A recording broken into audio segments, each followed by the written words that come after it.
জামাত এবং বিএনপি আওয়ামী লীগ সরকার চলে যাওয়ার পরে আমরা যদি মূল প্রধান দুটা দলকে দেখতে পাই, তাহলে জামাত এবং বিএনপি এই দুটা দলকে কিন্তু দেখা যায় বা গণনা করার মতো।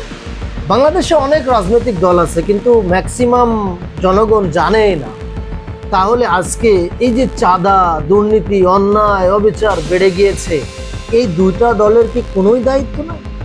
তারা কি এটা প্রতিরোধ করার কোনো প্রক্রিয়া বা কোনো কার্যক্রম বা কর্মসূচি হাতে নিতে পারে না? পারে, কিন্তু আসলে কোথায় আমরা এটা দেখতে পাচ্ছি না।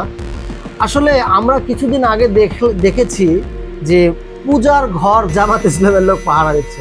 এটা হাস্যকর একটি বিষয়, যেখানে আল্লাহর রাসূল এই পূজার ঘর ভাঙার কাজ করছে, ইব্রাহিম আলাইহিস সালাম, ইসমাইল আলাইহিস সালাম কাজ করছে, সেখানে আজকের জামায়াত ইসলাম পূজার ঘর পাহারা দিছে। আচ্ছা, সেটা আমরা পজিটিভলি নিলাম, কিন্তু আজকে যে এই যে আপনার পূজার ঘর যদি পাহারা দেয়া আপনার জন্যে ঐকিক দায়িত্ব, হিউম্যান রাইটসের মধ্যে পড়ে, তাহলে মাজার শরীফগুলা যে ভেঙে ফেলা হচ্ছে, এখানে কি পাহারা দেওয়া আপনার দায়িত্বের মধ্যে আসে না?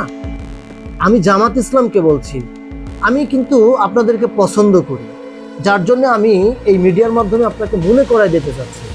প্রিয় জামাত ইসলাম ভাইয়েরা এবং প্রিয় বিএনপি ভাইয়েরা, আপনাদের কাছে বিনীত অনুরোধ থাকলো যে অবশ্যই এই যে ভাঙা, চুরমার করা, মারিং কাটিং, এগুলা রোধ করার আপনারা নির্দিষ্ট একটি সময়সূচি, কর্মসূচি দেন এবং সেই পদক্ষেপগুলো হাতে নেন, যেন আমরা দেখতে পাই, আমরা বুঝতে পারি যে আপনারা পদক্ষেপ নিয়েছেন। Thank you.